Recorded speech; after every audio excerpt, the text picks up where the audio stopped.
Hey guys, we're back with part 3 for chemistry for paper 2H from November 2007. Alright, so we left off at question 8D. 8D asks you to draw a diagram to show the arrangement of electrons in a magnesium ion, showing its charge. So magnesium, first of all, if you look at your periodic table, has 12 protons, meaning it has 12 electrons. So its electron configuration would be 2, 8, 2. But when magnesium becomes an ion, what it does is it loses its 2 electrons. Since it's a metal, and it's easier for it to lose electrons, so it loses these 2 electrons. So its new electron configuration is 2, 8. So what you do is you just got to draw this. So first of all, draw Mg in the middle, and that's the nucleus. Okay, then you draw one shell here.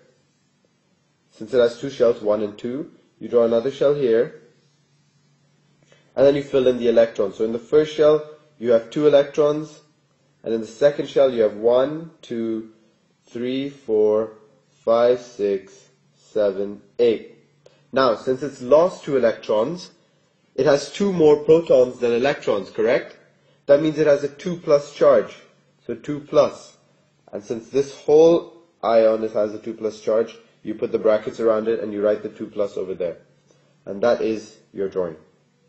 Okay, so the second question, 8E, says, suggest why MgF2, magnesium fluoride, has a higher melting point than sodium fluoride, NaF. Now first of all, what you need to understand is both of these are ionically bonded. So ionic bonding, okay? Okay, ionic bonds. So since they're both ionic bonds, that means they can be split into their 2 ions basically. So let's split this one. It forms Mg2 plus and 2F minus, yeah? Because there's 2 F's and each F has a charge of -1, yeah? So 1, negative. Over here, Na has a charge of Na plus and F has a charge of F minus. So if you notice, the difference between these two is that Mg has a 2 plus charge, whereas Na has a plus charge. So if I was a positive proton, would I be able to attract an electron more easily, or would I be able to attract an electron more easily if I had 2 protons attracting 1 electron?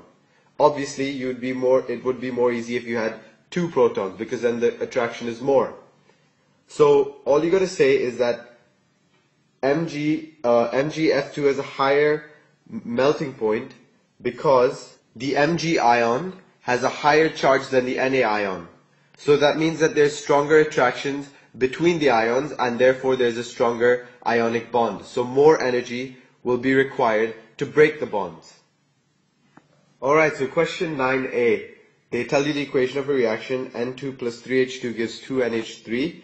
That's the manufacture of ammonia in the Haber process. And they tell you whatever, blah blah blah. Question 9a is asking you what will happen to the rate of reaction and the yield of ammonia if the conditions are changed as below in the table. So we're just going to fill in this table. That's what 9a is asking you. So this question is about equilibrium. Now, okay, so we'll first deal with the rate of reaction bit. So if you decrease the temperature in any reaction, that means there's less energy, correct? Because if you have a lower temperature, you have lower energy in a place. And if you have lower energy, that means particles have lower energy. And if particles have lower energy, they can't collide with each other as often and they can't react as often. Meaning your rate of reaction will actually decrease with a decrease in temperature. So I'll just put a downward arrow to say decrease. Now if we add a catalyst, what a catalyst does is it provides this alternative pathway. So instead of taking a long path up a hill, the catalyst will give you a tunnel to go through. So this catalyst, it helps reactants like go through the tunnel and it makes it simpler for them to react. So if it makes it simpler for them to react, that means if I add a catalyst, the rate of reaction will actually increase. Now, the yield of ammonia. This has to do with equilibrium and Le Chatelier's principle. So the forward direction of the reaction, meaning N2 plus 3H2 gives you 2NH3, the forward direction is negative 92, meaning the forward direction is exothermic, right? So that means if the forward direction is exothermic, the backward direction is endothermic, right? So an endothermic reaction requires heat. An exothermic reaction gives that heat. So if it gets colder, what happens with equilibrium is that it'll try to produce more of the it'll like try to go in the direction where it can increase the heat produced, okay? And the opposite would occur if the temperature increased. So if the temperature increased, the equilibrium, the reactions would absorb the energy and produce more of the other side. But in this case, it's losing energy, so it wants to give out more energy. So that means that it'll go in the forward direction, because the forward direction is exothermic. So the yield of ammonia will increase with a decrease in temperature. Now, a catalyst, what it does, it just affects the rate of reaction. It doesn't do anything else. So the yield of ammonia will stay constant. So catalysts just affect the rates of reaction, they don't affect the yield. Alright, so question 9b says, state and explain, using kinetic theory, the effect on the rate of reaction of increasing the concentration of nitrogen in the Haber process. Okay, so let's look at this diagram over here. Now, let's say the red particles are one particle and the orange particles are another type of particle.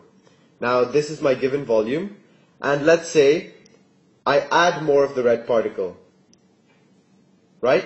Would it be correct to say that if I add more of the red particle, the chances of these and these colliding, and these colliding, these two different particles colliding, would increase?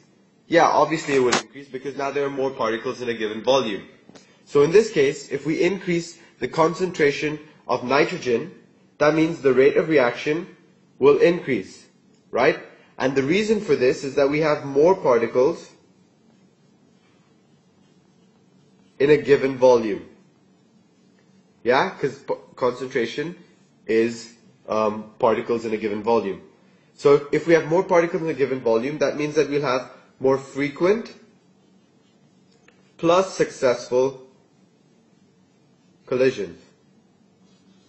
Because think about it, if you have like, let's say, a few cars on a road, would you have more chances of colliding when you have fewer cars on the road or when you have a lot of cars on the road? Obviously, when you have a lot of cars on the road, you have more chances of colliding. So the same with reactions. If there are more cars on the road, right, there will be, if there are more particles in that given volume, there will be more chances for frequent and successful collisions to occur. Okay, question 9c says, under the conditions used in the Haber process, yield of ammonia is 15%, meaning 15% of ammonia is produced. So that means that there's 85% of nitrogen and hydrogen. So what happens to the unreacted nitrogen? Let's say you were a person and you had excess of something, what would you do with it? You would just reuse it again, right? Because what's the point of wasting it? So you just reuse it and that's it, you reuse. So it's reused or recycled by putting it back into the reactor. Okay, so 9d, ammonia is used to manufacture acid. The word equation for the process is R. And here are the word equations, okay? So the same type of reaction they say in 9d1, the same type of reaction occurs in 1, 2, 3. Name this type of reaction. Now, notice the similarities. So they're saying the same thing is happening, so they must be similar in some way. So if you look at the reactants in all three reactions, there's oxygen in every single one of them. So that would just suggest to you that oxidation is taking place. So they're all oxidation reactions. Alright, so then they ask you which metal is used as a catalyst in reaction 1. Now reaction 1 is ammonia plus oxygen gives you nitrogen monoxide plus water. Now this is something you have to have had memorized, and it's actually platinum. I can't explain why, that's just the way it is. You have to memorize it, so the catalyst used in this reaction is platinum. Alright, so for 9.3, D3, they're asking you to write a chemical equation for reaction 2, meaning you have to write it in terms of those stupid chemistry symbols which you see all the time and you hate.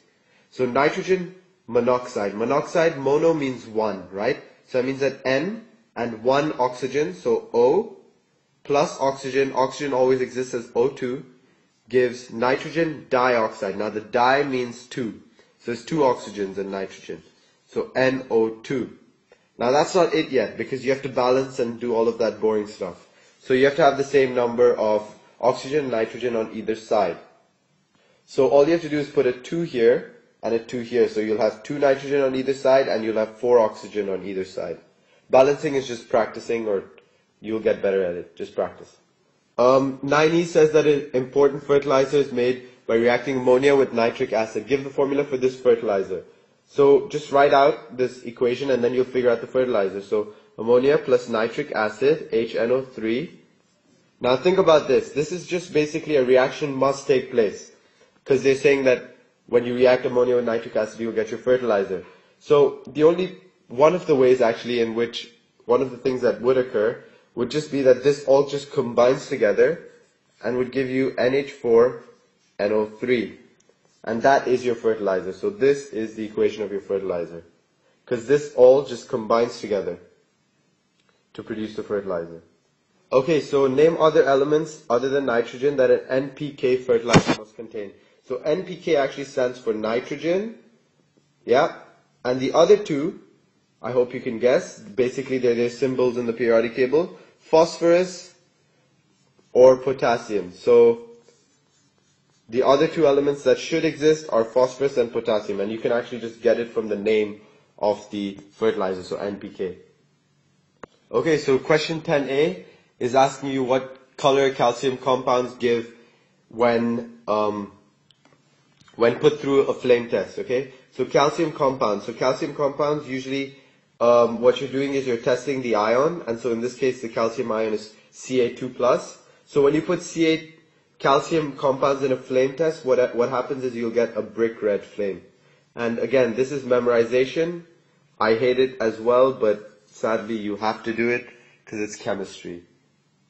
Okay, so question 10b is asking you what is added to calcium in reaction 1. So if we look at this, calcium gives you calcium hydroxide. So calcium oxide plus something gives you calcium hydroxide. Now if you think about it, how do you make an alkali? An alkali is basically made when a metal oxide dissolves in water. By the way, this is an alkali because it has the OH over here. You know when something's an alkali when it has OH, okay, and a metal, when it has OH and a metal. So this is an alkali. So how's an alkali formed? It's formed when a metal oxide dissolves in water, okay? A soluble metal oxide dissolves in water. So this is the metal oxide, calcium oxide. So that means it must dissolve in water as it's giving you an alkali.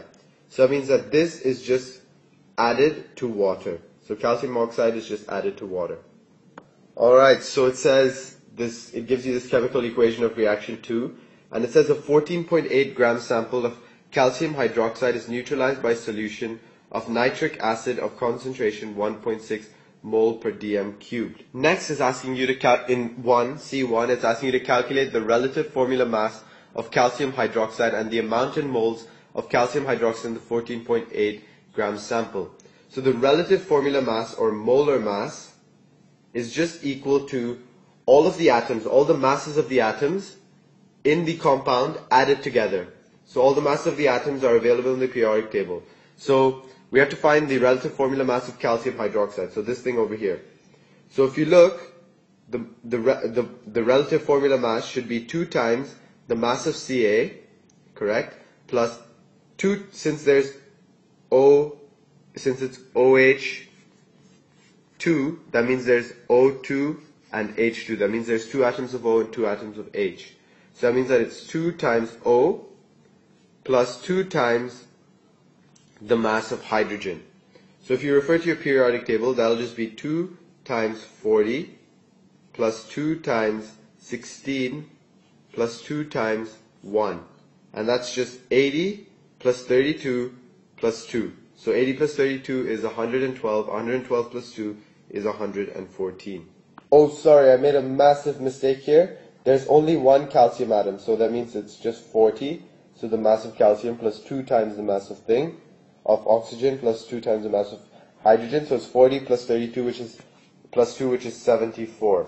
So your relative formula mass or molar mass is equal to 74. Okay, so you have your relative formula mass is 74, but you need to find the number of moles of calcium hydroxide in the 14.8 gram sample. So as you know, I hope you know at least, number of moles in a sample is equal to mass of the sample in grams over the molar mass of the sample. Okay, so of the molecule.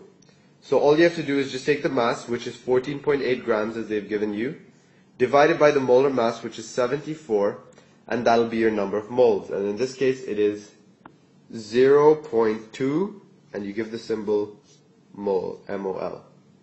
Alright, so C2 is asking you to calculate the minimum volume in centimeter cube of this solution of nitric acid needed to neutralize the sample of calcium hydroxide. So now you know that you have 0.2 moles of calcium hydroxide. So how many moles, right? How many moles of nitric acid will need to like react completely with it? Now, in this case, you can see that the balancing number here is 1 and the balancing number of nitric acid is 2. So that means that 1 mole of CaOH, which is calcium hydroxide, reacts with 2 moles of nitric acid. So that means that 0.2 moles will react with how many moles X, how many moles, we'll call how many moles of nitric acid, and we'll just call that X. Okay? So all you have to do is 1 over, and these ratios are equal because you want to keep the same ratio. So that means that 1 over 2 is equal to 0.2 over X. Correct? And you do your basic math, and X is equal to 2 times 0.2, which is 0.4 moles.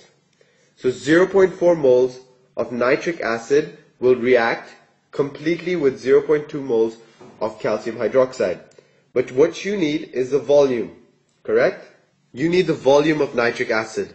Now what you have to find the volume is the concentration, and the concentration of nitric acid is 1.6 into 1.6 mole per dm cubed. So you have the concentration, you have the number of moles, and you want the volume. So there is a formula that actually relates this, and it's basically concentration equals number of moles over volume. That means that volume equals number of moles over concentration. So you just take the number of moles, which is 0.4, you divide it by the concentration, which is 1.6, and you will get the volume, which in this case is 0.25 decimeter cubed. Now they want the answer in centimeter cubed. So to convert from decimeter cubed to centimeter cubed, you just multiply by 1,000, and that'll just be 250 centimeter cubed. Okay, question C3. It says reaction 2 is used to prepare 0.05 moles of calcium nitrate. Calculate the mass of this amount of calcium nitrate. Now you have the number of moles and you want the mass. So first of all, think of a formula that you can use. And that is just simply number of moles equals mass over molar mass. So the mass of the sample is equal to number of moles times the molar mass. Now the molar mass is something that you can simply find. And all you need is the chemical equation like this. So the chemical equation of calcium nitrate is just CaNO3 in brackets 2. So to calculate the molar mass, all we do is we take Ca, the mass of Ca, add it to 2 times the mass of nitrogen, add it to 6 times the mass of oxygen, because O3, NO3, 2, meaning you get N2, and O3 times 2, which is O6, correct? So 6 times oxygen. And that's just 40 plus 2 times 14, plus 6 times 16, which is equal to 164. So since mass is equal to number of moles times molar mass, that means mass in this case is equal to 0.05, they've already given you 0.05, multiplied by molar mass, which is 164. And that answer is just 8.2, and remember the mass is in grams. Okay, so question D, 10D, says that sodium carbonate is used as the reagent in reaction 3, meaning a reactant is a reagent, is used as a reagent, and a reactant is a reagent, okay, in reaction 3. So write a chemical equation for the reaction. So in reaction 3 you have this, and it gives this. So that means that CaNO3 2 plus sodium carbonate, which is just NaCO3, Na2CO3, will give you, I'll just continue this below, CaCO3 plus, so this basically combined with this, meaning we're left with Na and NO3. So that means that NaNO3. So what we need to do is balance this, and all we have to do is put a 2 over here and then it's balanced. Okay? Okay, now they ask you to say your observation. Now if you look at this, you first have CaNO3 and NaCO3. Now you should actually hopefully know that all common salts or carbonates which have Na, any salt which has Na is soluble in water, meaning it'll be like a clear solution. And any nitrate, which is in this case, is a soluble solution. So this is soluble because it's a salt of an Na, and this is also soluble because it's a nitrate. However, CaCO3 is one of the carbonates which is not soluble. So it means that a precipitate will be formed when this and this react. So it means that this will be formed, which will be a solid, which will come at the bottom, and that's just called a precipitate. And the color of CaCO3 is white. So that means a white precipitate will be observed, falling or whatever. Okay, question 11 says the diagram shows the apparatus that can be used to electrolyze dilute sulfuric acid. Okay, so that means H2SO4. And sulfuric acid is basically 2 H plus ions, because there's H2, because all acids have H plus ions and then the other ions, they're all ionic. Okay, 2 H plus ions and an SO4 2 minus ion. Okay, so you have to label the electrodes, plus or minus. Now if you notice, on this electrode the hydrogen is being formed, meaning the hydrogen must be attracted to this electrode. Now since the charge of hydrogen is positive, and positive and negative attract, so that means that this side, this electrode must be negative. And that means that the sulfuric acid will be added over there, right? And so the sulfuric acid has a negative charge, so that means that this electrode should be positive, because positive and negative should attract. So that means the left is negative and the right is positive. By the way, this machine is used to separate the hydrogen and the SO4 in dilute sulfuric acid. Alright, so question A2 is telling you the equations of the reactions occurring at each of the electrodes, and this is negative, this is positive, as we discussed earlier.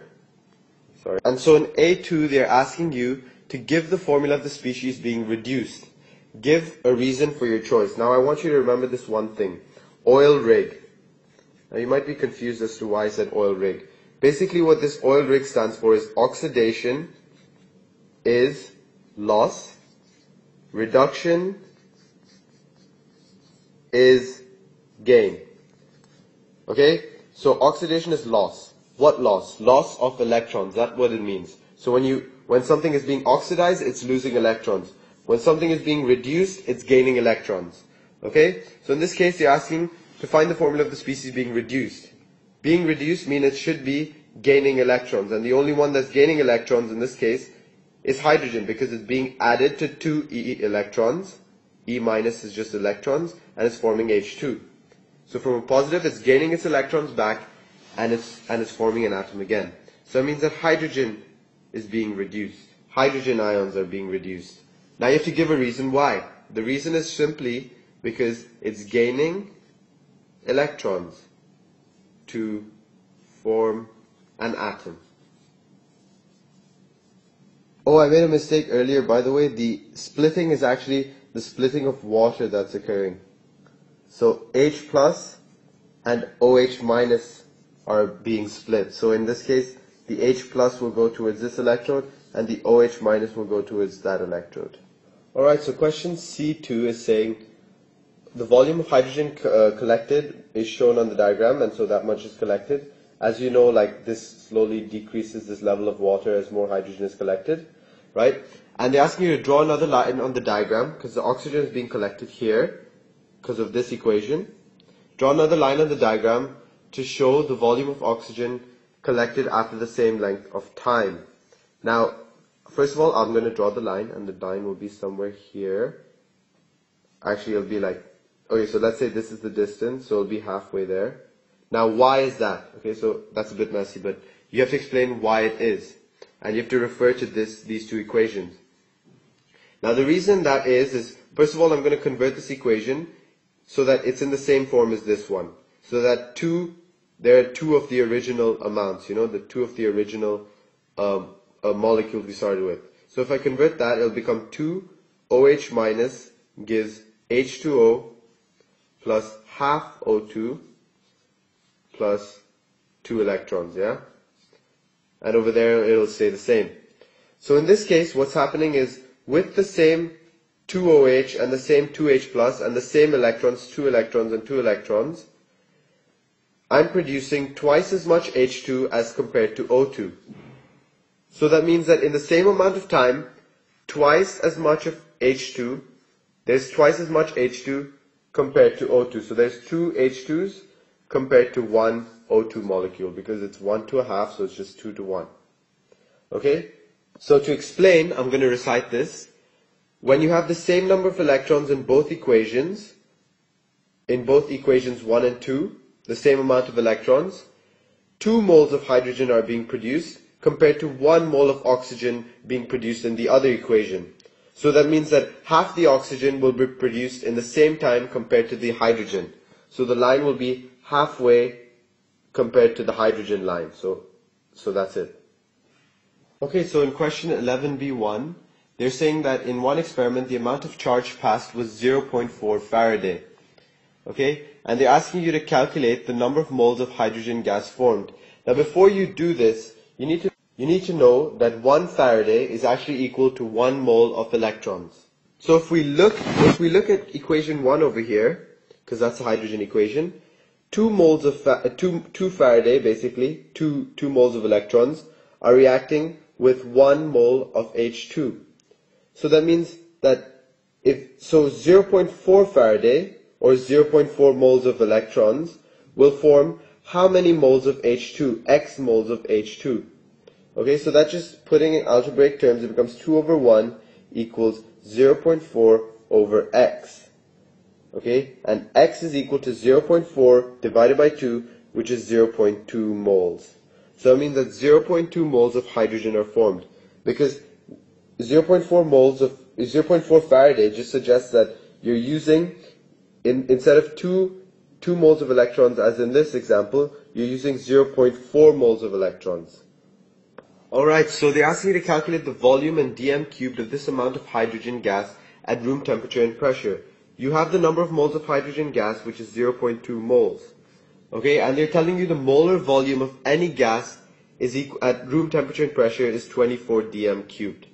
So there is this formula, so actually this is volume of molar volume. So there is this formula which is number of moles equals volume of the gas over the molar volume. So you in this case want to find out the volume of the gas.